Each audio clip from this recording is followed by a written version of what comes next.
नमस्कार बंधुरा हाওয়া বার্তা চ্যানেলে আপনাদের প্রত্যেককে স্বাগত জানাচ্ছি। এই মুহূর্তের পূর্বাভাসটা আপনাদের জানিয়ে দেব যে আজকে রাতের দিকে নিম্নচাপের কি গতি প্রকৃতি রয়েছে। পশ্চিমবঙ্গের দক্ষিণবঙ্গের দিকে তো ভারী বৃষ্টির পূর্বাভাস রয়েছে, তবে কখন সেই বৃষ্টি আসতে পারে, কি দেখতে পাওয়া যাচ্ছে, সমস্ত কিছুর পূর্ণাঙ্গ আপডেট। যদি আপনাদের কাছে ভিডিওটি ভালো লেগে থাকে অবশ্যই একটি লাইক করবেন, আমাদের চ্যানেলটিকে সাবস্ক্রাইব করে রাখার আপনাদের সামনে রিকোয়েস্ট রইল। আজকে রাতের দিকের যে পূর্বাভাস রয়েছে প্রথমেই জানতে হবে যে সিস্টেমটার কি খবর রয়েছে। সিস্টেমটা দক্ষিণ বাংলাদেশে তৈরি হয়েছিল এবং দক্ষিণ বাংলাদেশেও এই মুহূর্তে অবস্থান করছে। তবে দক্ষিণ বাংলাদেশ নয়, বাংলাদেশের বেশ কিছুটা ওপরের দিকে উঠেছে, অর্থাৎ কিছুটা মধ্য বাংলাদেশ সঙ্গে পশ্চিমবঙ্গের দক্ষিণবঙ্গ সংলগ্ন জায়গায় সিস্টেমটি অবস্থান করছে এবং এই মুহূর্তে সেটা সুস্পষ্ট নিম্নচাপের আকার নিয়েছে। তবে যেটা আবহাওয়া দপ্তর বলছেন সেটি কিন্তু আস্তে আস্তে পশ্চিমবঙ্গে প্রবেশ করবে। তাই পশ্চিমবঙ্গে প্রবেশ করার পর সেটি দিক পরিবর্তন করতে পারে, অর্থাৎ এইভাবে পশ্চিমবঙ্গে প্রবেশ করবে। যখনই পশ্চিমবঙ্গে প্রবেশ করবে তারপর থেকে পশ্চিমবঙ্গের জেলায় জেলায় বৃষ্টিটা বাড়বে। আর এই নিম্নচাপের গতি প্রকৃতি প্রচণ্ড ধীর গতিতে রয়েছে, এটা আপনাদের জানিয়েছি এবং আবহাওয়া দপ্তর ঠিক তেমনটাই বলছেন। তবে নিম্নচাপ থেকে যে অতি প্রচণ্ড বা গভীর নিম্নচাপ হতে পারে তার খবর কিন্তু এখনও পর্যন্ত নেই। পশ্চিমবঙ্গে প্রবেশ করার পর সেটি আস্তে আস্তে আর উত্তর পশ্চিম দিকে না গিয়ে সরাসরি পশ্চিম এবং উত্তর পশ্চিমের পথ ধরে এইভাবে সোজা এগিয়ে যাবে এবং আগামী 3 বা 4 দিন বা চলতি সপ্তাহ যেটা আগামীকাল থেকে শুরু হবে শেষের দিকে সেটি গুজরাট এলাকার দিকে হাজির হতে পারে এবং সেটি ঝাড়খণ্ড সংলগ্ন, বিহার, উত্তরপ্রদেশ সংলগ্ন, মধ্যপ্রদেশ এই সমস্ত জায়গার ওপর দিয়ে পাস করবে বা চলে যাবে। এটাই রয়েছে আবহাওয়ার ক্ষেত্রে মূল কথা। আর এই মুহূর্তে সেটি বাংলাদেশে অবস্থান করছে। আমরা দেখতে পাচ্ছি এই মুহূর্তে পশ্চিমবঙ্গের দক্ষিণবঙ্গের দিকে, বিশেষ করে পূর্ব বর্ধমান, নদিয়া, মুর্শিদাবাদ, 24 পরগনা, কলকাতা, হাওড়ার দিকে তেমনটা বৃষ্টি দেখা যাচ্ছে না। তবে উপকূলবর্তী কিছু কিছু জায়গার দিকে দেখা যাচ্ছে। আমরা যদি মাঝ রাতের দিকে একবার চলে যাই তাহলে আমরা দেখার চেষ্টা করব মূলত বৃষ্টিটা আস্তে আস্তে বাড়তে শুরু করবে আজকে শেষ রাত এবং আগামীকাল সকাল থেকে। কারণ আমরা দেখতে পাচ্ছি যে আগামীকাল সকালের দিকে সেটি পশ্চিমবঙ্গে প্রবেশ করছে, অর্থাৎ সিস্টেমটি অর্থাৎ নিম্নচাপটি দেখুন বাংলাদেশ হয়ে আস্তে আস্তে দেখুন এল চিহ্ন অর্থাৎ পশ্চিমবঙ্গে প্রবেশ করবে আগামীকাল সকালের দিকে বা আজকে শেষ রাতের দিকে। তার ফলে প্রবেশ করার পরে বৃষ্টিটা আস্তে আস্তে পশ্চিমবঙ্গের দক্ষিণবঙ্গের দিকে ব্যাপকভাবে বাড়ার খবর রয়েছে। আরেকটু আমরা এগিয়ে যাব, আগামীকাল থেকে মূলত বৃষ্টিটা বাড়বে, তবুও সকালের দিকে যে প্রবল বৃষ্টি হবে তেমনটা নয়, তবে হালকা মাঝারি বৃষ্টিটা চলবে। মূল বৃষ্টিটা কিন্তু ব্যাপকভাবে বাড়ার সম্ভাবনা রয়েছে আগামীকাল দুপুর বা দুপুরের পর থেকে। ভালো করে আপনারা বুঝতে পারছেন, তাই দুপুরের পর থেকে ব্যাপক একটা চেঞ্জ বা পরিবর্তন আসছে, কারণ তখন নিম্নচাপটি সরাসরি পশ্চিমবঙ্গের ওপর অবস্থান করছে আর বাংলাদেশে থাকছে না। যদিও সংলগ্ন বাংলাদেশ হতে পারে কিন্তু মূল তার প্রবাহটা পশ্চিমবঙ্গে ঢুকে যাচ্ছে, এই যে এল চিহ্নটা। তবে যে পূর্বাভাস আজকে রয়েছে বা আজকে সকাল পর্যন্ত ছিল এবং আগামীকাল সকাল পর্যন্ত যেটা আবহাওয়া দপ্তর জানিয়েছেন পরিবর্তিত আপডেটে সেটা একবার আপনাদের বলে দিচ্ছি। বিশেষ করে তারা বলছেন প্রবল বৃষ্টির সম্ভাবনা রয়েছে আজকে রাত এবং আগামীকাল সকালও বা একটু বেলা পর্যন্ত সময়।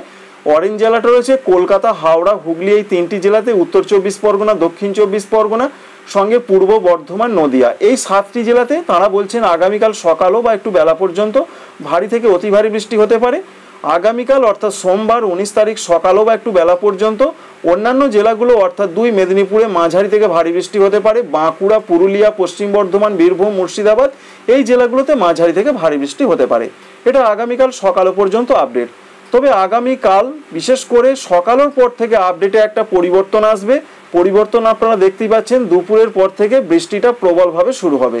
তবে আগামীকাল দুপুর থেকে যে আপডেট রয়েছে 20 তারিখ সকালও পর্যন্ত বা একটু বেলা পর্যন্ত তারা যেটা বলছেন অর্থাৎ আগামীকাল সারাদিনের এই আপডেট রয়েছে পূর্ব বর্ধমান, হুগলি জেলাতে ভারী থেকে অতি ভারী বৃষ্টি হতে পারে, উত্তর 24 পরগনায় ভারী থেকে অতি ভারী বৃষ্টি হতে পারে, বাঁকুড়া জেলাতে ভারী থেকে অতি ভারী বৃষ্টি হতে পারে, পশ্চিম বর্ধমানে ভারী থেকে অতি ভারী বৃষ্টি হতে পারে, নদিয়া, বীরভূম, মুর্শিদাবাদে যে ভারী বৃষ্টি হবে এটা আমরা বুঝতেই পারছি, কারণ নিম্নচাপটা প্রধানত সংলগ্ন জায়গার উপর দিয়ে পাস করছে, অর্থাৎ দক্ষিণবঙ্গের উত্তর দিক এবং উত্তরবঙ্গের দক্ষিণ সংলগ্ন জায়গা দিয়ে নিম্নচাপটা ঝাড়খণ্ড, বিহার হয়ে আস্তে আস্তে এগিয়ে যাবে। ভালো করে একটু লক্ষ্য করুন, দেখুন নিম্নচাপ এটা কিন্তু বাংলাদেশে তৈরি হয়েছিল দক্ষিণ সাইডে, আস্তে আস্তে এইভাবে এখন অবস্থান করছে, অর্থাৎ আগামীকাল সকাল পর্যন্ত অবস্থান করবে, তারপর আবার এইভাবে চলে যাওয়ার সম্ভাবনা রয়েছে।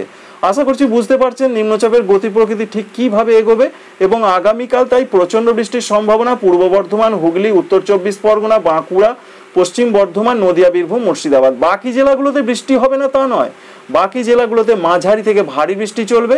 আর যে জেলাগুলোর নাম করলাম সেগুলো ভারী থেকে অতি ভারী বৃষ্টি হবে। এই রয়েছে আজকে রাত এবং আগামীকাল সকাল পর্যন্ত পূর্বাভাস। তবে আপনাদের একটা কথা জানাই, আবহাওয়া দপ্তর 21 তারিখ পর্যন্ত এই বৃষ্টির কথা বলেছেন, কিন্তু এই যে চলতি সপ্তাহ শুরু হবে আগামীকাল 19 তারিখ সোমবার থেকে, তাতে কিন্তু যা বোঝা যাচ্ছে একেবারে রবিবার পর্যন্ত দক্ষিণবঙ্গ জুড়ে বৃষ্টিটা কিন্তু কন্টিনিউ করবে, যার ফলে বৃষ্টির প্রবল সম্ভাবনা থেকেই যাচ্ছে সপ্তাহ ভোর। পশ্চিমবঙ্গের উত্তরবঙ্গে আগামীকাল থেকে বৃষ্টি বাড়বে। এর কারণ নিম্নচাপ, আর বলার অপেক্ষা রাখে না। এই নিম্নচাপের জন্য প্রধানত হালকা থেকে মাঝারি, কোথাও বা মাঝারি ভারী বৃষ্টি প্রত্যেকটা জেলার দিকেই চলবে। বেশি করে মালদা, দক্ষিণ দিনাজপুরের সম্ভাবনাটা বেশি। 19 তারিখে এইরকম, 20 তারিখে উত্তরবঙ্গের প্রত্যেকটা জেলাতে মাঝারি থেকে ভারী বৃষ্টি চলবে। তবে 20 তারিখ রাত এবং 21 তারিখে আলিপুরদুয়ার, কুচবিহার ভেসে যেতে পারে, প্রবল বৃষ্টির সতর্কবার্তা কিন্তু দেখতে পাওয়া যাচ্ছে। অন্যদিকে আসাম এবং মেঘালয় অতি ভারী বৃষ্টির সম্ভাবনা রয়েছে 20 থেকে 22 তারিখের মধ্যে। বিশেষ করে 21 তারিখে আলিপুরদুয়ার, কুচবিহারও অতি প্রবল বৃষ্টি চলবে। নিম্নচাপটি প্রধানত উত্তরবঙ্গ লাগোয়া জায়গা হয়ে আস্তে আস্তে বিহার, ঝাড়খণ্ড হয়ে পাস করবে। তাই এখান থেকে আপনাদের এটাই বোঝাতে চাইলাম, মূলত দক্ষিণবঙ্গে বৃষ্টিটা কিন্তু শুরু হচ্ছে আগামীকাল বেশি করে, এবং উত্তরবঙ্গে 20 এবং 21 সঙ্গে 22 তারিখ পর্যন্ত ভালো রকম বৃষ্টি চলবে। আর ত্রিপুরা, মণিপুর, মিজোরাম, নাগাল্যান্ডের মধ্যে যে আপডেট রয়েছে, ত্রিপুরাতে ভারী অতি ভারী বৃষ্টিটা 19 থেকে 21 তারিখ পর্যন্ত চলার সম্ভাবনা রয়েছে। 22 তারিখ থেকে বৃষ্টি অনেকটা কমবে ত্রিপুরা, মণিপুর, মিজোরাম, নাগাল্যান্ড, আসাম, মেঘালয়। তারপর আস্তে আস্তে 23 তারিখ থেকে বৃষ্টিটা কিছুটা কমবে। তাই আগামীকাল 19 তারিখেও ত্রিপুরার প্রত্যেকটা জেলা, দক্ষিণ ত্রিপুরা, উত্তর ত্রিপুরা, ঊনকোটি, পশ্চিম ত্রিপুরা, খোয়াই, ধলাই, প্রত্যেকটা জেলার দিকে ভারী থেকে অতি ভারী বৃষ্টি দু এক জায়গায় হবার একটা পূর্বাভাস। আর যেটা বললাম, 20 থেকে 22 তারিখের মধ্যে মেঘালয়, আসামে প্রবল বৃষ্টির সতর্কবার্তার সঙ্গে উত্তরবঙ্গের আলিপুরদুয়ার, কুচবিহার। আশা করছি এই আপডেট আপনাদের কাজে লাগবে। একটি লাইক করবেন। Thanks for watching.